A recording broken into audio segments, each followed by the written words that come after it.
Assalamualaikum warahmatullahi wabarakatuh. Selamat datang di channel N02 bersama saya Wan. Apa kabar kalian semuanya? Semoga kalian dalam keadaan baik-baik saja ya. Akan banyak video yang membuatmu penasaran. Oleh karena itu subscribe channel ini agar tidak ketinggalan. Di video kali ini saya akan kembali membacakan sebuah cerita horor. Cerita horor kali ini berjudul Waktu Maghrib. Sebelum ke videonya, pastikan lampumu sudah dimatikan karena mereka suka kegelapan.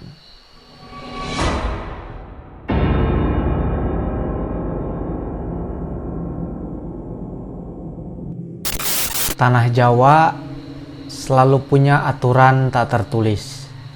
Di antaranya ratusan mitos yang diwariskan turun-temurun. Ada salah satu yang hampir semua orang tua masih percaya. Jangan keluar rumah saat maghrib, karena di waktu itu alam manusia dan alam gaib bersinggungan. Jika lengah, kamu bisa berpindah dan tak bisa pulang lagi. Di kota, mitos ini sudah seperti dongeng belaka, tapi di desa-desa tua yang masih tenang dan jauh dari hiruk-pikuk, larangan ini dijaga betul. Apalagi di desa Ngrayudan, tempat keluarga Rani pindah setelah ayahnya pensiun. Rani adalah remaja 15 tahun, lahir dan besar di kota. Baginya desa itu sepi, aneh, dan menakutkan. Ia tak punya teman, sinyal ponselnya buruk, dan penduduk sekitar terlalu pendiam. Orang tuanya berharap dengan tinggal di desa, Rani bisa lebih tenang dan menjauhi dari layar. Setiap sore, suara azan dari musola tua di ujung jalan terdengar menggema. Tak lama setelah itu, suasana desa berubah.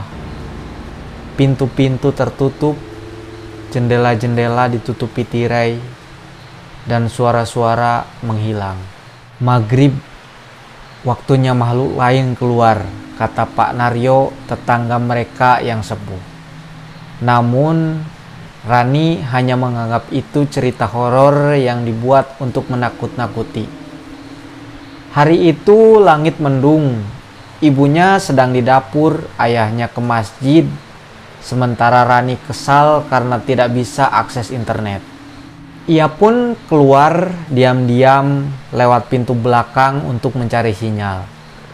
Ia berjalan ke arah jalan setapak di samping rumah.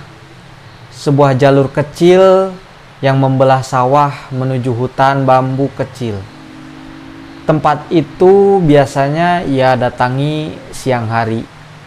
Tapi sore itu, saat kakinya menginjak tanah basah, dan langkahnya makin jauh dari rumah, azan maghrib mulai berkumandang, dan Rani tidak menyadarinya.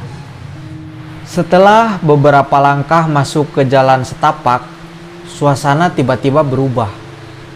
Suara azan yang tadinya terdengar menghilang.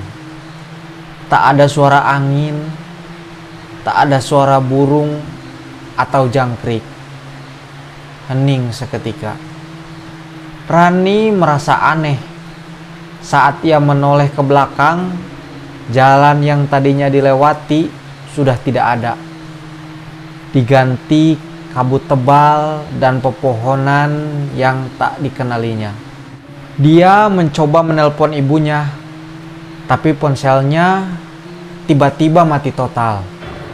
Dan saat itulah dia melihat seorang anak kecil duduk di atas batu besar di ujung jalan. Tubuhnya membelakangi Rani, rambutnya panjang, bajunya compang-camping, kakinya kotor penuh lumpur. "Dek, kamu melihat jalan pulang gak?" Rani maju mencoba tenang.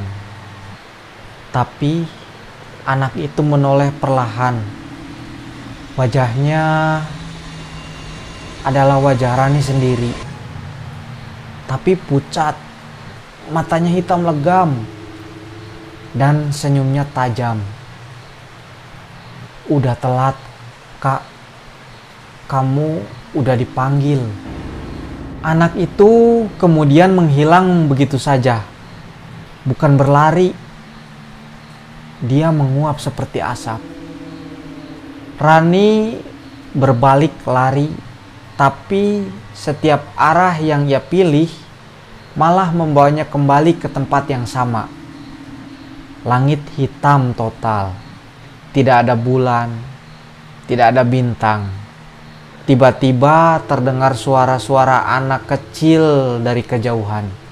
Anak kecil itu menangis, memanggil ibu, berbisik dalam bahasa yang aneh. Kabut makin tebal, dan dari balik kabut itu muncul anak-anak lain.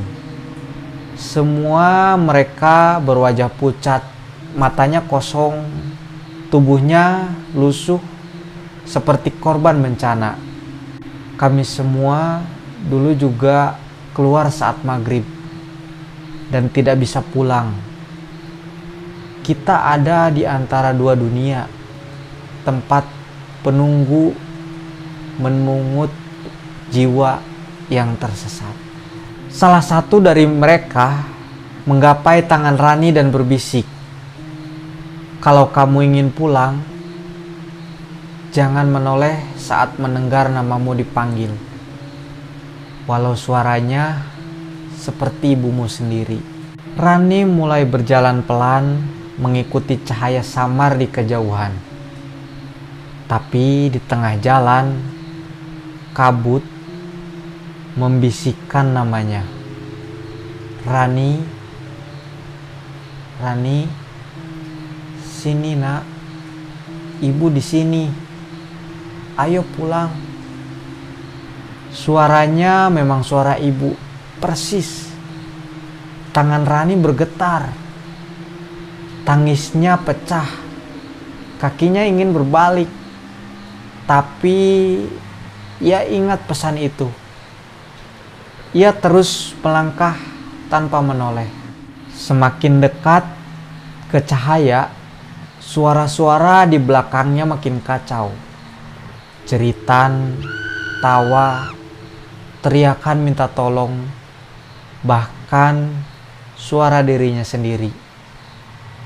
Di dunia nyata, warga desa mencari Rani semalaman. Polisi, warga, bahkan paranormal ikut turun tangan. Tapi semua pencariannya nihil. Ayah dan ibunya hanya menemukan ponsel Rani di jalan setapak dan jejak kaki yang tiba-tiba berhenti. Beberapa hari kemudian, seorang tetangga iseng membuka galeri ponsel Rani. Ada satu video yang baru direkam malam hilangnya Rani. Video itu berdurasi 17 detik. Gambarnya kabur, tapi terlihat Rani tersenyum ke kamera. Lalu di belakangnya bayangan anak kecil bermata hitam berdiri diam. Di detik terakhir terdengar suara iri. "Aku sudah sampai, tapi bukan rumahku." Sampai hari ini warga desa Ngrayudan masih menjaga tradisi lama. Setiap maghrib anak-anak dipanggil masuk, pintu ditutup, jendela ditutup, karena mereka tahu waktu maghrib bukan waktu manusia. Memang ada mitos yang mengatakan anak kecil jangan keluar waktu maghrib, takut ada yang menyembunyikan. Jika ada saran ataupun cerita yang ingin dibawakan di channel ini, jangan malu-malu ya. Silahkan tulis di kolom komentar. Terima kasih telah menonton video ini sampai akhir. Jangan lupa support channel ini agar makin maju dan berkembang dengan cara like, share, dan subscribe. Sekian untuk video kali ini. Saya Wan, sampai jumpa di video selanjutnya.